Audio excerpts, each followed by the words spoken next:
Thank you all for being here. And my name is Donna Davies, and I am a care consultant and the Senior Director of Programs and Services for the Alzheimer's Association's Hudson Valley chapter. And our chapter covers all 7 counties. I personally help cover Orange and Sullivan, and I've been with the association for over 16 years. And we have a variety of programs and services that we offer.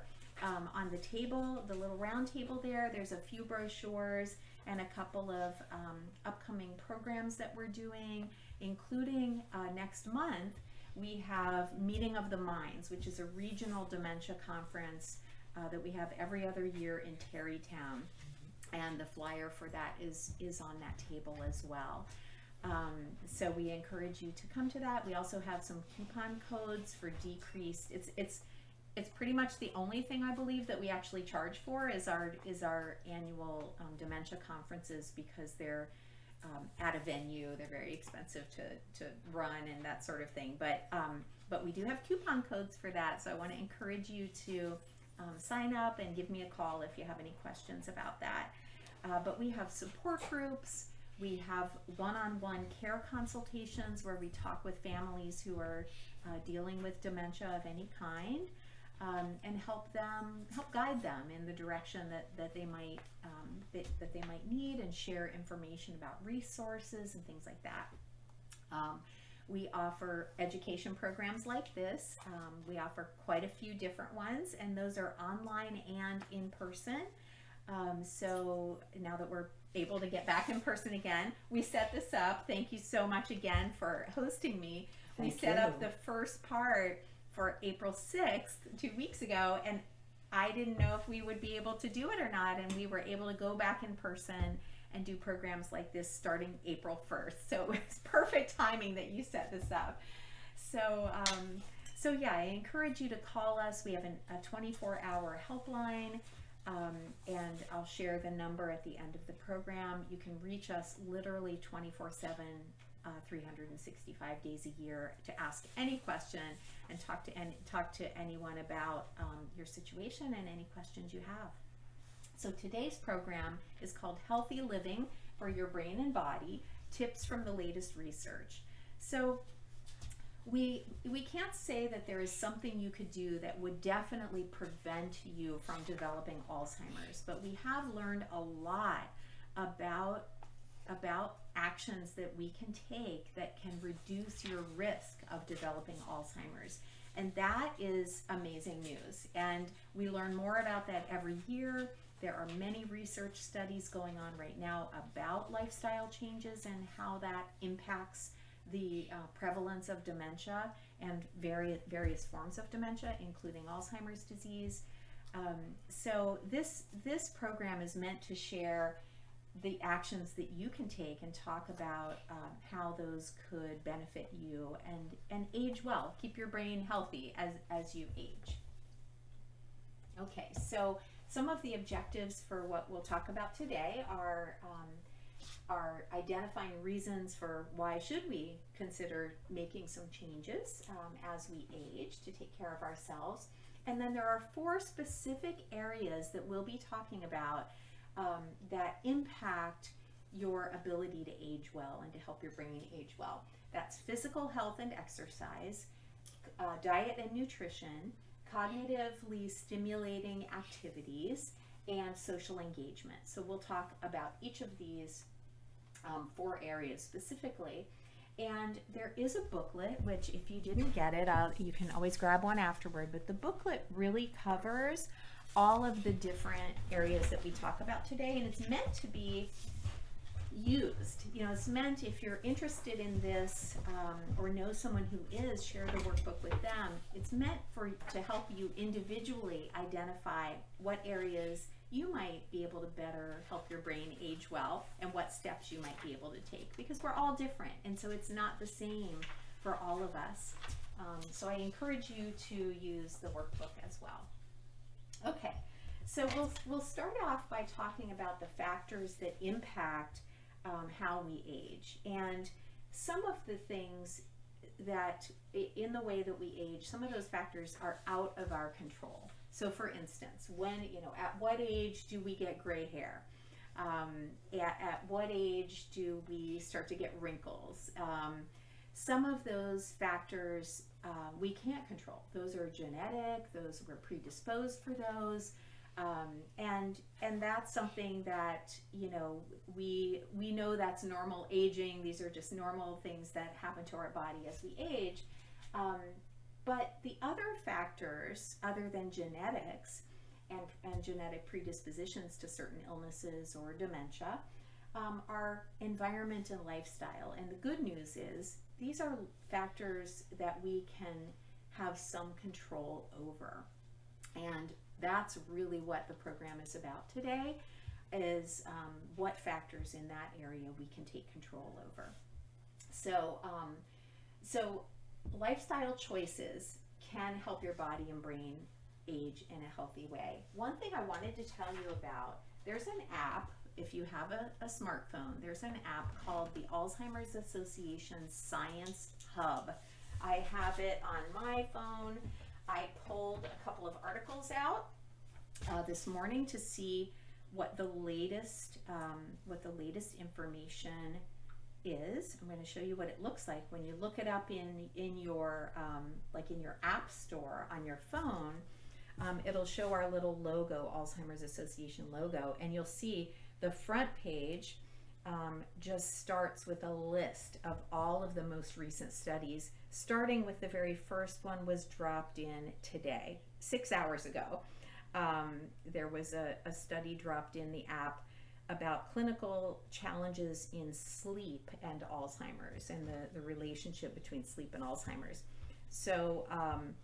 So this app is really useful if you like to know the latest in the news around Alzheimer's, because it is a growing field, thank goodness, in the way of research. And because more research is being done, you're going to see it in the news more, but you're not going to see everything. You'll see what happens to be picked up, by certain media outlets. But that app is your up-to-date, quick way to learn about what's going on. And you can search the app for different factors and things like that. It's a pretty user-friendly app. So I encourage you to check that out, because you can learn about all kinds of things. Regarding genetics, there were 3 or 4 articles dropped in there in the last month around new genes that have been identified as possible factors related to the development of Alzheimer's disease. So discovering that even more genes, are a factor in that is an important piece of knowledge, so that we can get closer and closer to finding a cure for this disease. Okay, so the brain controls everything we do: movement, thought, memory, breathing, literally everything we do. And there are 100 billion nerve cells, or neurons, that create this branching network in the brain that communicate messages. And with Alzheimer's disease, those neurons are destroyed and damaged. And so the brain cannot communicate among the nerve cells. So, which is why you'll start to see people develop symptoms like memory loss and difficulty with language and difficulty with everyday tasks and things like that. So it is so important to keep our brain healthy because that regulates everything we do, and the brain is where Alzheimer's disease is. It's in the brain. It starts in the hippocampus and grows to other parts of the brain. But keeping that brain healthy is really the core of what this program is about. Okay, so the other thing is, you may have heard this saying, what's good for the heart is good for the brain. And so when you go to a cardiologist to keep your blood pressure stable, or make sure that your heart rate stays stable, or things like that, that's all related to brain health as well. We think of brain health maybe as like a neurology type of thing, but your heart, keeping your heart healthy keeps your brain healthy also.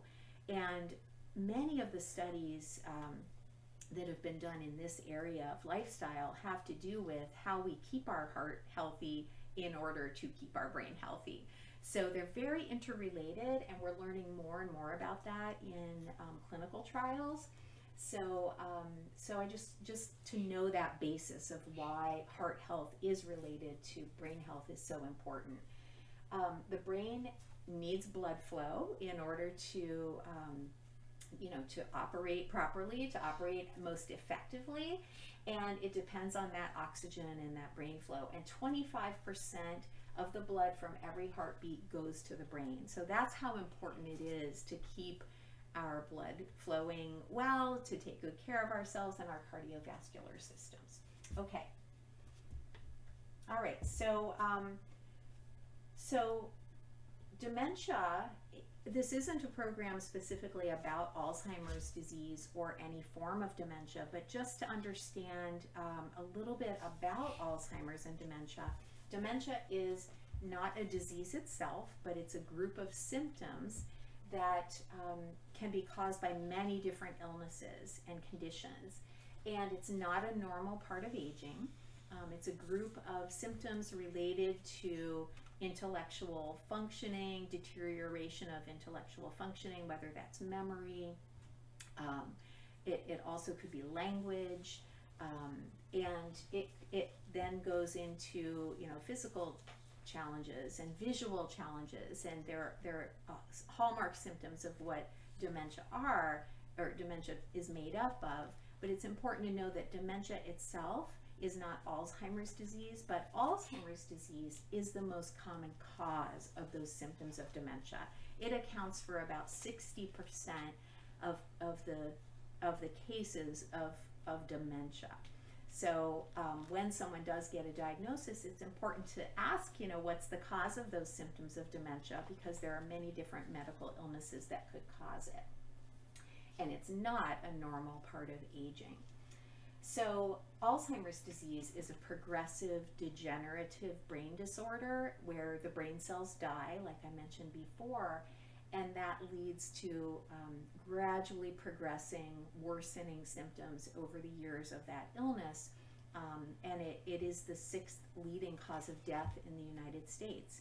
There's currently no cure, and there are treatments available to really improve the symptoms, but not to cure or slow the progression of the illness. So where you can see why clinical trials have become so important, and funding for research is so important, so that we can learn more about it and get to work closer towards having a world without Alzheimer's disease, which is our vision. There are some risks for Alzheimer's disease and other forms of dementia, and that includes age. Age is absolutely the #1 risk factor for Alzheimer's disease. The older we are, the more likely we are to have it. Typically, it happens to people who are over 65, but there is a young onset version of Alzheimer's disease that accounts for about 500,000 cases of Alzheimer's disease.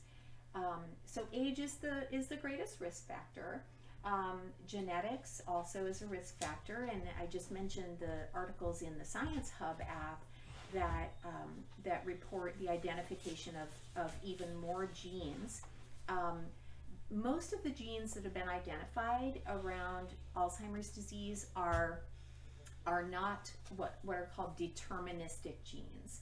They are genes that mean if you have that, you would be more likely to develop Alzheimer's disease than someone who did not have that gene.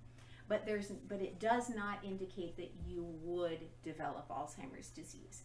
There are a couple of very rare deterministic genes that have been identified that when someone has those genes, we know they will get Alzheimer's disease. And those are in the young onset Alzheimer's disease category. And the people with those genes, we will see,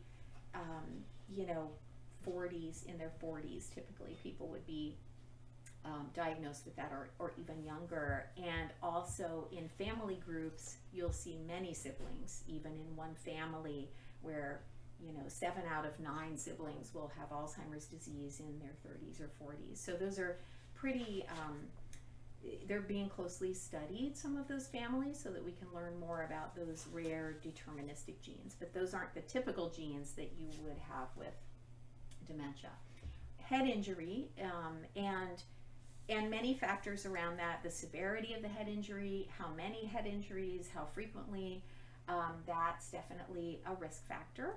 And groups of people like boxers and NFL football players have been studied to really learn more about this and find out what is it about head injury that predisposes someone to develop Alzheimer's disease. But certainly people with repetitive head injuries are more likely.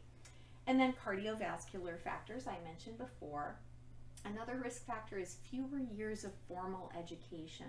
We don't know a lot about that at this point, and why that's the case, but that is clearly a factor that increases the risk of developing Alzheimer's disease. So, okay. So these are the 4 areas that I mentioned earlier that we'll talk about related to how, steps that we can take to age well and keep the brain healthy. So, change my slides here. Okay, we will look in each of these areas at what the most current research tells us about the changes that we can make. And a couple of things to consider, I think, as we're looking at each of these areas are how you can apply this in your life. So it has to be changes that you would enjoy or be willing to do and are sustainable in your life. Because what's right for one person is not right for another, and we'll get some discussion around some of these activities. Also, any changes we make are more sustainable if we do it gradually. How many of us have been like, I'm gonna start going to the gym or exercising, and then 2 days later we're like, this is like enough, I can't do this anymore. Or a diet, a specific diet protocol or something. It's hard to make big changes suddenly. So the smaller the change and the more gradually we implement it, typically the more sustainable it is. And then finally, I think another point is that we can start now. We can start today. It's never, ever too late to make any change, ever. It's never too late. And the older we are, I think the more we're conditioned to kind of think that way. Well, I'm too old to learn that or do this different. But we're not. We really can make changes in our life at any point. So, okay. So the first area we're going to talk about is physical exercise and physical health. So what do we know from science? We know that cardiovascular activity may reduce your risk of cognitive decline. We know that regular and vigorous, like break a sweat kind of thing, right? It's not like leisurely walking through the park. It has to be booking it so that your heart rate is up, you're sweating, that's really the sign of what is vigorous, leads to increased blood flow. And that increased blood flow is helping your brain work at its best. And that's the important factor there. So any type of, there are many types of physical activities that can get the benefit of this cardiovascular activity. And then there is no single one recipe for brain health. It's important to know that. There's no one exercise regimen. There's no one physical health formula that we could follow related to diabetes or anything. We have to be flexible about that. Okay, let's see if the video is going to show. Let's try. Oh, no, let's see. Let's try it again.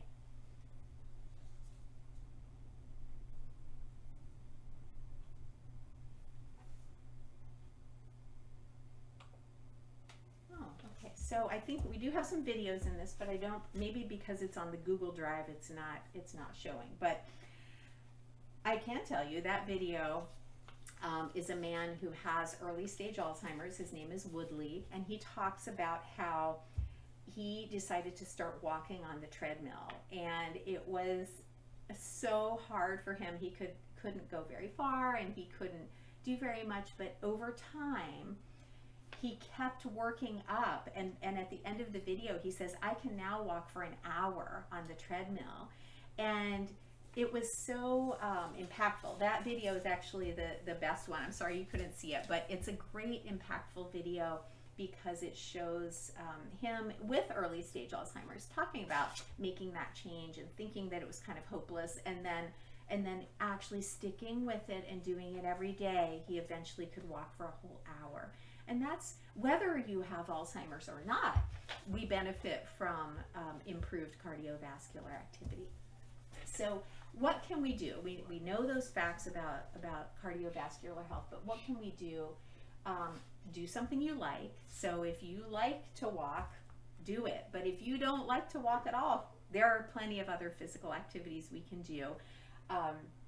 We start out small and work our way up so that we don't injure ourselves, but also so that we don't get overwhelmed and we really do want to stick with it. Safety is key. If you like to ride a bike, good idea to wear a helmet. As a person who's had a head injury from a bicycle accident when I was 14, I can tell you that, there I am in the risk category because of head injury, because I was riding and my friend's dog ran in front of me, and boom, I just right on my head on the pavement. So today we have helmets. So I wear my helmet today. But whatever we do, we want to try to keep it safe as well. Getting your heart rate up is so important, kind of getting that vigorous activity in. Asking friends to join you. What about a group? When COVID started and we were at home, all of a sudden, life just stopped, right? And one of my coworkers asked several of us who were from our Middletown office if we wanted to just walk together every morning on Zoom. So she set up a Zoom app, and it was on my phone, and every day for months and months, over a year I think, we walked, and we would walk. I'd go over to the high school where I didn't have to walk on the street at my house. It's not safe, too many cars. But I'd walk through the fields with my phone. We'd be all talking to each other, and it was such a lifesaver. It not only got us out of the house during COVID, during a very overwhelming time, but we stayed connected and had that social activity and had the physical activity at the same time. So it was a real bonus. And when you don't feel like it, when you know somebody's waiting for you at 7 a.m., on Zoom, you're gonna get up and show up. So it's kind of, if you've heard of an accountability partner, we were accountability partners because we wanted to stick with it. And of course, always check with your doctor. Some physical activities are not okay for your health condition, and everyone else might be doing it, but it may not be the safe thing for you. So definitely check with your doctor before you start something new. Other things we can do: stop smoking. There's tons of literature about smoking and use of excess alcohol when it comes to brain health. And those are hard things to stop or cut back on, very, very hard. And there's help. There's help for that. The doctor can make referrals, and people can get help with that, because it will tremendously impact our brain health as we age. Sleep. I mentioned that one of the new studies on the Science Hub app was around sleep. Sleep apnea is one of the illnesses that can actually cause symptoms of dementia. I did have a client one time who had been diagnosed with early stage Alzheimer's disease, and she was in my early stage support group for over a year. And when she got a second opinion, she ended up having sleep apnea, and that when her sleep apnea was essentially cured through her treatments, she no longer had symptoms of dementia. So she did not have Alzheimer's disease. She actually had a sleep apnea. Sleep apnea limits oxygen to your brain, and your brain can't function well. So there are many different illnesses that could show the same types of symptoms as Alzheimer's disease. so that's why I brought up sleep. That's why sleep is on here, because sleep actually is such a vital factor to our brain health. For that recovery time, that's your brain's time to recover during your sleep. I mentioned head injury. Managing stress. We're learning more about the ability to manage stress, but we do know from some studies that the inability to manage stress increases your risk of developing Alzheimer's disease. So developing those coping skills along the way through our life is going to pay off in the long run. Depression can cause symptoms of Alzheimer's disease and dementia, and so it's important to treat depression and make sure that if there are symptoms of dementia, it's not due to that. Also anxiety, and there are some other mental health conditions that can lead to symptoms like this. So treating the physical and mental health is really kind of the point of this. Other things we can do, and this is related to our overall body health, making sure that we're getting that checkup, getting those labs done periodically, making sure that there's not, high blood sugars, that diabetes is being studied quite a bit in relationship to Alzheimer's disease and symptoms of dementia. So having blood sugar checked when you're showing some unusual symptoms, keeping your blood pressure in check. Obesity has some relationship between risk of developing symptoms of dementia as well. Cholesterol is less clear. There's been a lot of studies done on cholesterol with some mixed results. So in general, your doctor is going to say, let's just keep it at a healthy level, but the jury's still out a little bit on cholesterol. So there are different studies you can read from over the years. One of the most impactful studies that I remember reading about 10 years ago was that cholesterol through your lifetime actually has a great impact on your later life. And I think it's another one of those hopeful things to know, that we can take control of things all through our lives and improve our brain health as we age. It's not just what we do at any one particular period. So, okay. All right, so we're going to move on to diet and nutrition. And this is the saying, like you are what you eat, that old saying. This is very relevant, I think, in this area, that what we eat has a direct impact on our brain health. So we know that food is fuel, and we need to fuel our brain, and nutritious food is what we need to fuel our brain, not just calories. So certain dietary guidelines can reduce your risk of heart disease, Parkinson's disease, Alzheimer's disease, stroke, and diabetes. And I mentioned that some of these other illnesses, there are relationships. I didn't mention Parkinson's, but Parkinson's, some people who develop Parkinson's also develop Alzheimer's disease as that disease progresses as well. So we know that. Actually, I have a couple of studies that I looked up on the Science app that I wanted to mention to you. April 14th, there was an article in MedPage today, and it's there's a link to it on that app if you wanted to look. Longevity without Alzheimer's is tied to lifestyle. So a new study came out this month that uncovered that people who had 4 or 5 healthy lifestyle factors, these included diet, cognitive activity, physical exercise, lack of smoking, and low alcohol consumption. So people who had 4 or 5 of those healthy lifestyle factors at age 65 lived longer than their counterparts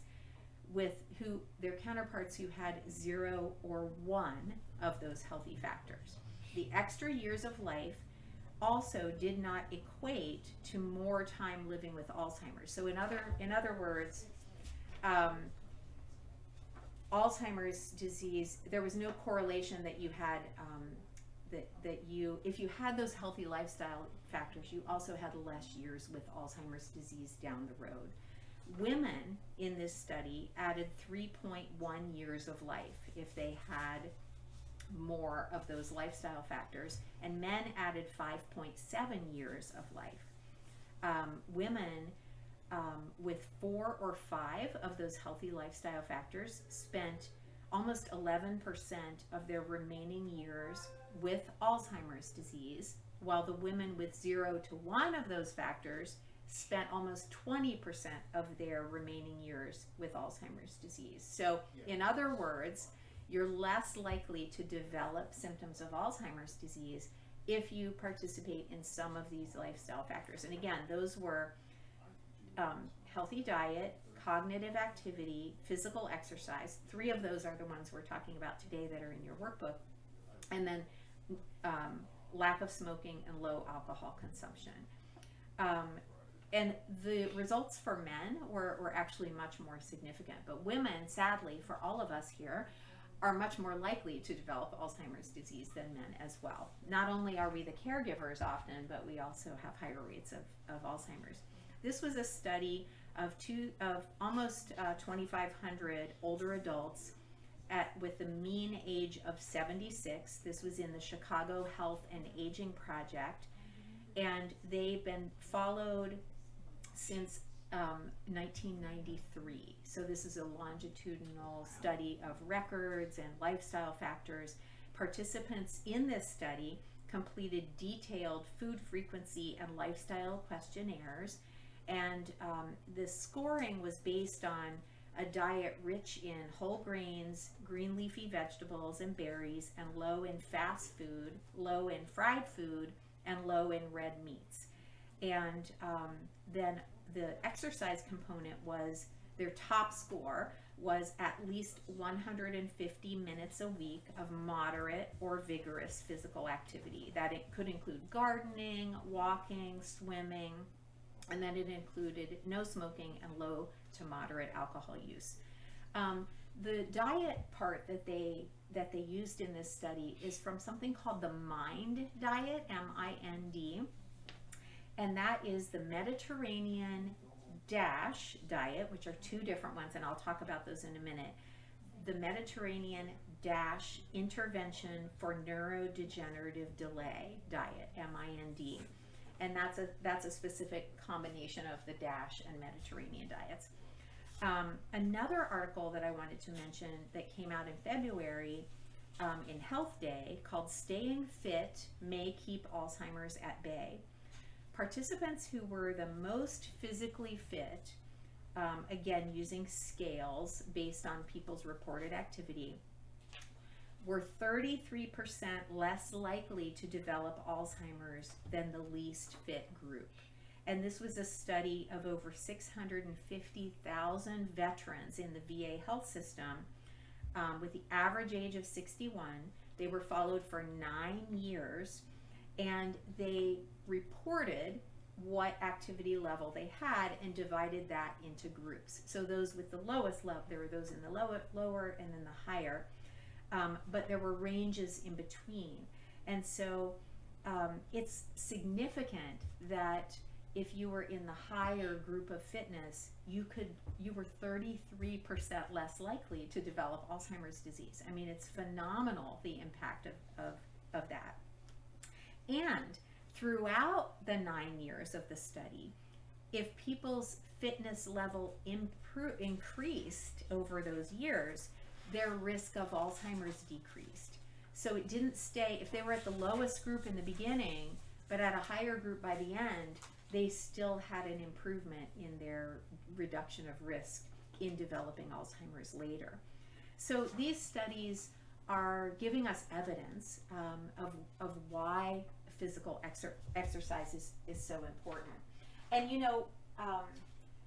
and I know it mentioned diet, which is why I thought I would bring that up there, but if you ask your neurologist or your doctor, like, what's one thing I could do to treat Alzheimer's disease, chances are many doctors would say to you, exercise.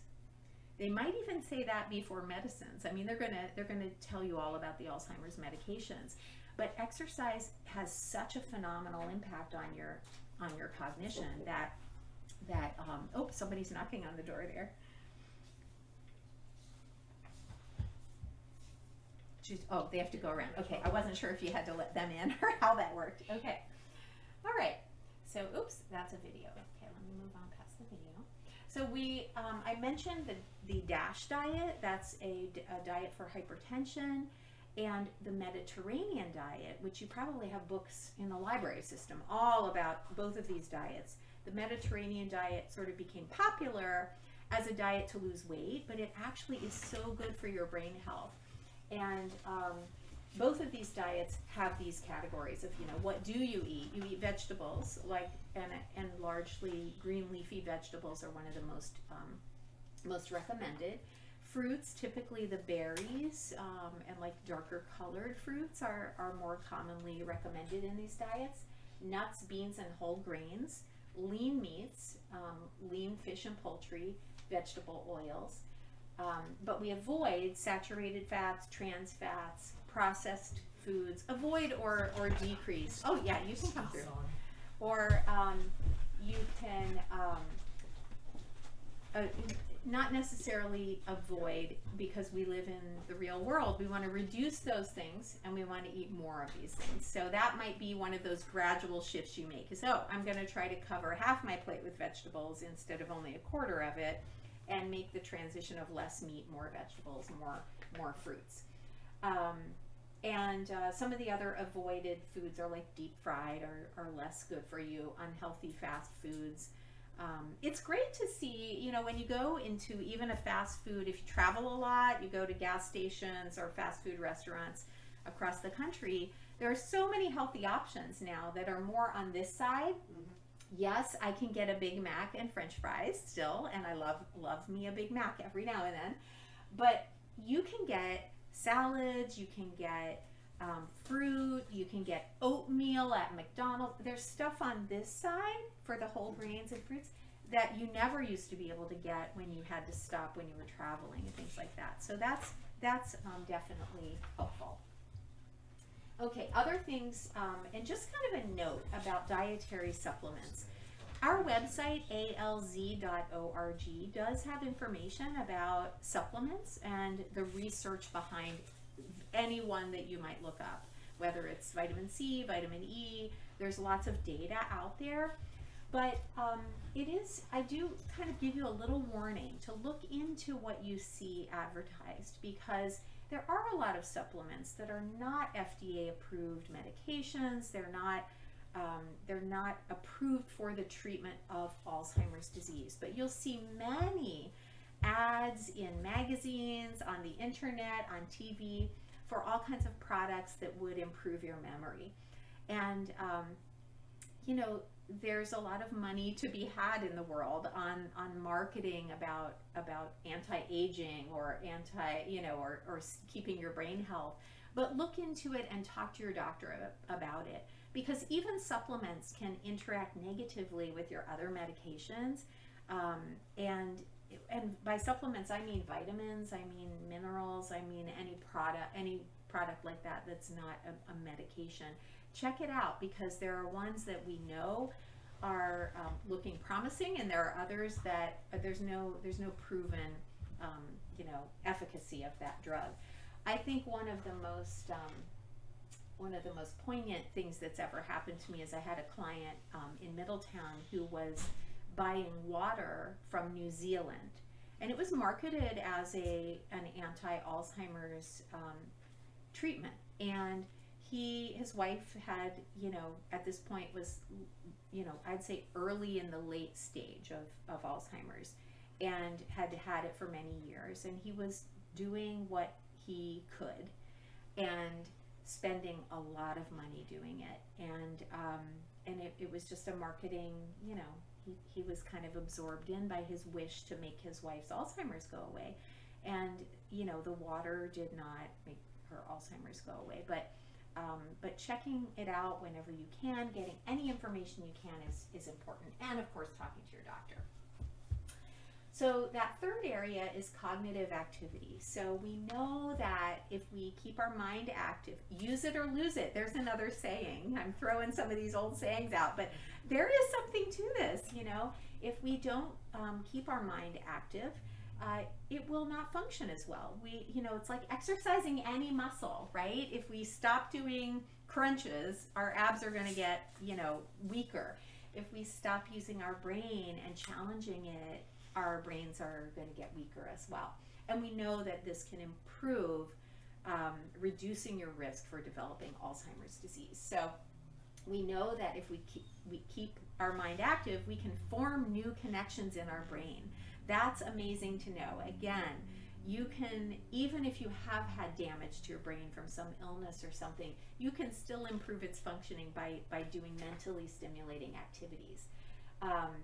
And so also education can be part of that. Learning new things, whether it's learning a new hobby, taking a class, whatever it is, learning new things is stimulating your brain in a way that reduces your risk of developing Alzheimer's.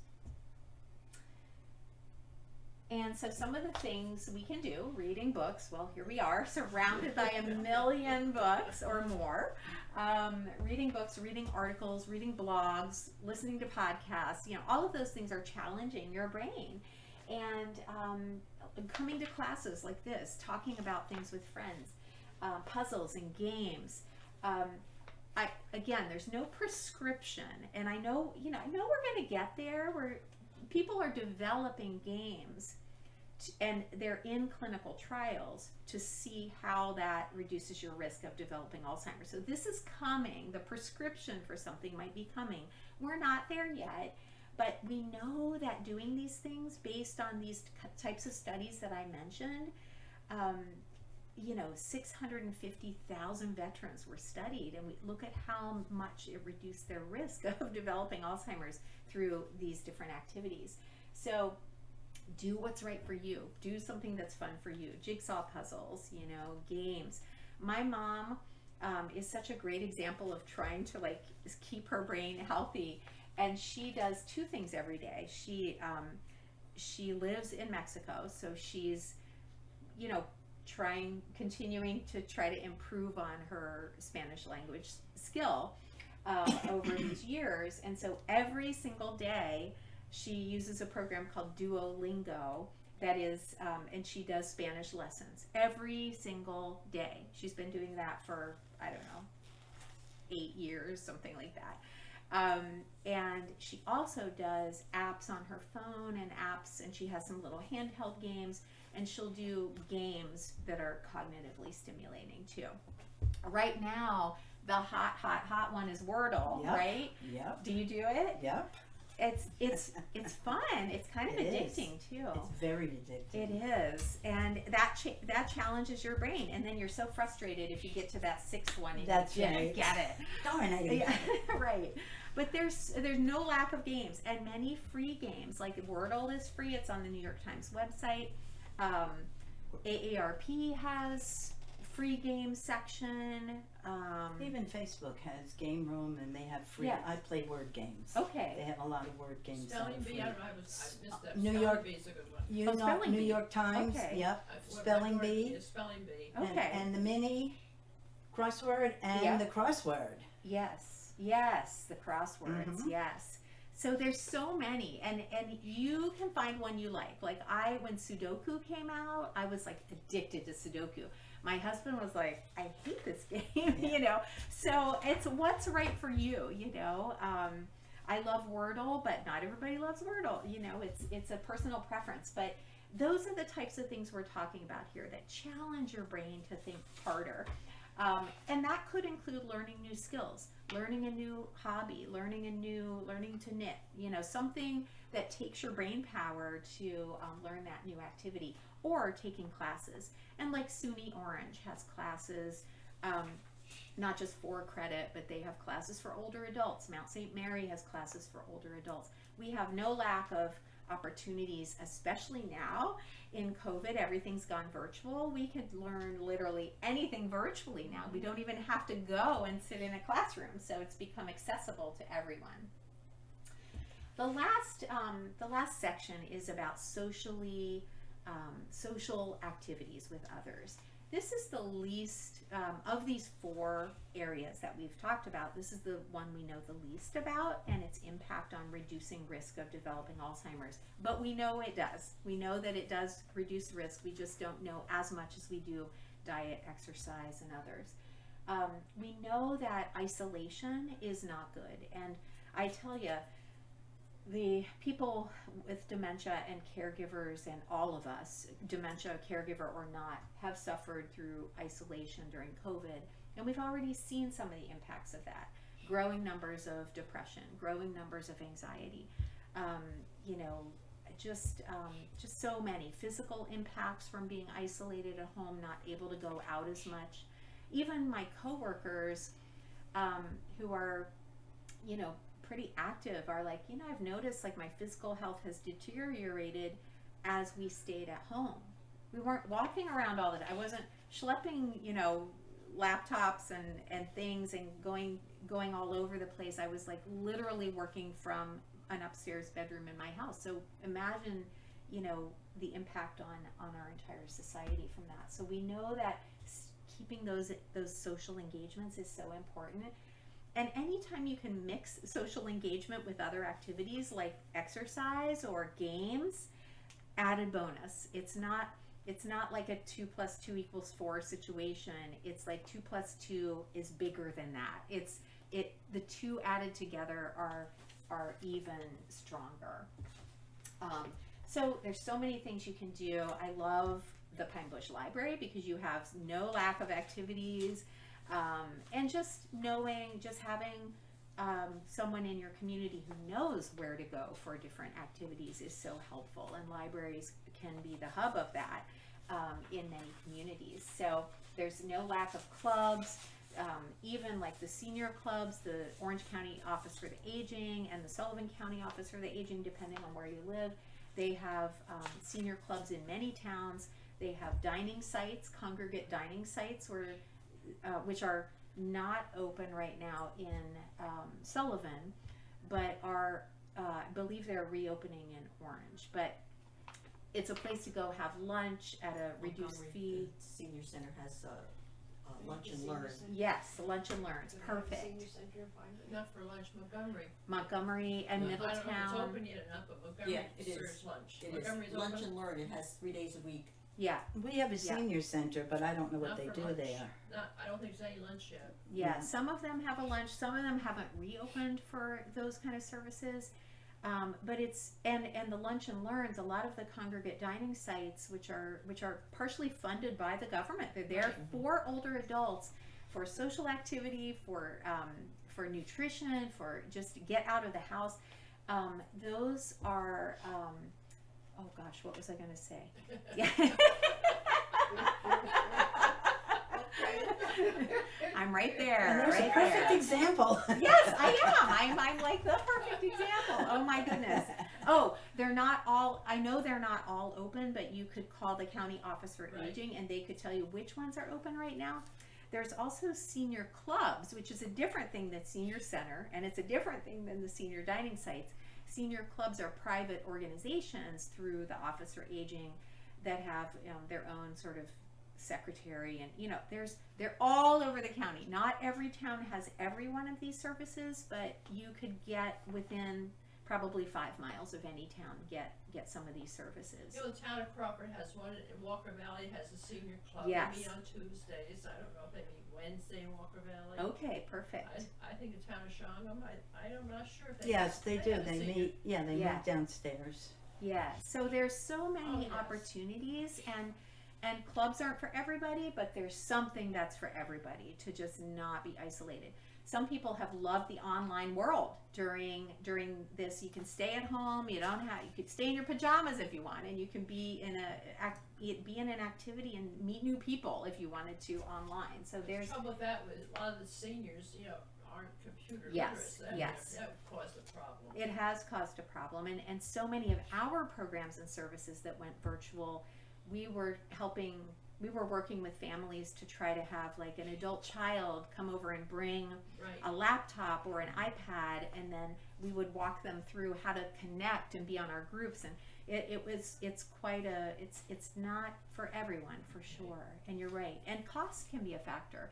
There's We should have places, internet. you have to have internet. There's places in the county that still don't have internet, and that, you know, so there's lots of factors that go into that. And I think opening back up has been really good for many people. We have 2 card groups. Oh, okay. One card group plays Pinochle, the other card group plays Bridge, and we have a Scrabble group. And they're seniors, and there's some seniors Okay. that are involved. And Okay. our book clubs are mostly seniors. We have Okay. five book clubs. Wow. So, yeah, we, And in fact, Wow. there's one back there now, which we didn't put on the calendar. it's on my the calendar. bookies. It's on my Okay. calendar. Well, that's Back there. you know, yeah, you know, not all libraries have all these activities, but your people are lucky in Pine Bush to have so many activities. And yeah, and they're free, you know, not everything That's right. it costs money either. So there's truly something for everybody, I think. So when you put all 4 of these together, you know, taking care of your physical and mental health, get moving in some way, whatever it is for each of us, eating well, look up the DASH diet and the Mediterranean diet. There's probably books here about that. Keep your mind active and engaged and staying connected to others. Any of these combined with another just grow the impact of that. So these are the 4 areas. They are outlined in the workbook that are you know, there for you to kind of explore and think about your own situation. So, you know, start now. I mentioned if you start now, it's never too late to start. Start now. Start small. Don't think big. When you read the Mediterranean diet books, you're going to be like, oh my gosh, like I don't even know where to start. So just pick one area. Like I'm going to eat more green leafy vegetables for the next month. Like that. Start somewhere small. Make sure you enjoy it. If you're trying to force yourself, I've learned new hobbies before and I've been like, I really don't like this, but I feel like I started it and I have to finish it. You don't have to finish it. You can let it go. We're not kids anymore in school. Like if you don't like it anymore, drop it and find something that you love. You know, it's okay. You know, figure out what choices are more healthy for you. Make a plan. You know, when I write things on my calendar, I'm much more likely to do them. That includes walking, exercising. It includes riding my bike. You know, I'm trying, now that it's light later, I'm trying to go after work and walk and ride my bike. But if I don't write it in my calendar, the whole evening is gone and then I'm like, oh well, it's too late now. So, you know, make a plan. Get support from others. Tell people what you're doing and see if anybody wants to join you, or tell people what you're doing so that you have the incentive that you know you better follow through because you told people. And pick something fun for yourself for sure.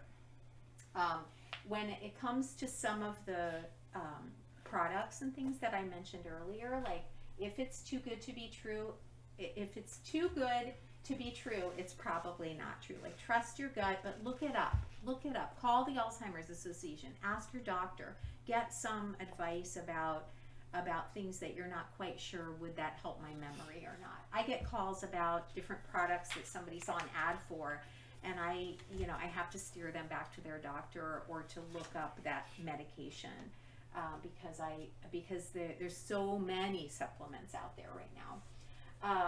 Do your research and consult with your doctor. Pharmacists also are an amazing source of information about even supplements and things like that. Okay.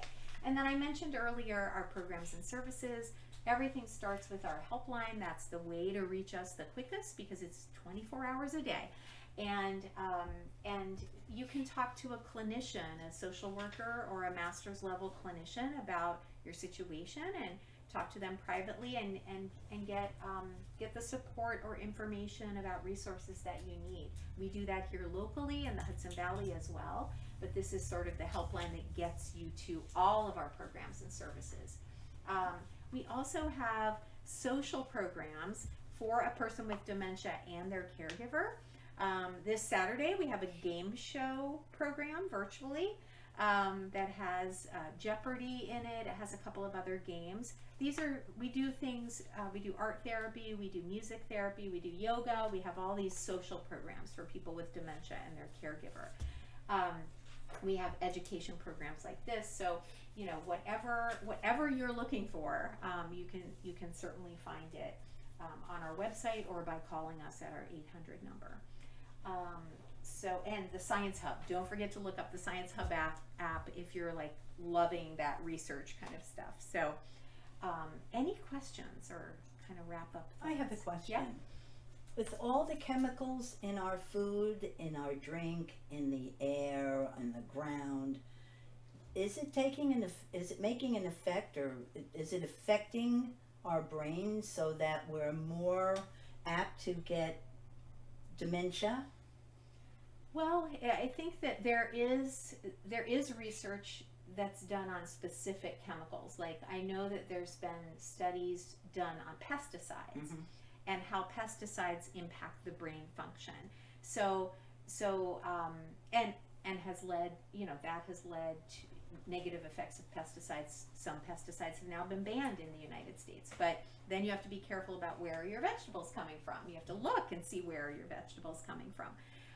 So yes, the answer is all kinds of things are being studied around what is in our environment, what are we ingesting in our water, in our air, and so lots of studies have been done. Like aluminum, for instance, for a long time we heard, you know, aluminum leads to Alzheimer's disease, which actually was not true. There's absolutely not been any evidence linking aluminum to Alzheimer's disease, but aluminum itself has negative impacts, right? And so it has been studied in relation to Alzheimer's, but there can be many other negative effects of different chemicals or different products that are in our environment that we should be aware of as we use them. So yeah, it's a really good point. Well, the early pots and pans were aluminum. Yes. In fact, I used one last night. Yes. Well, and we know that related to Alzheimer's, there is not a relationship. But you know what?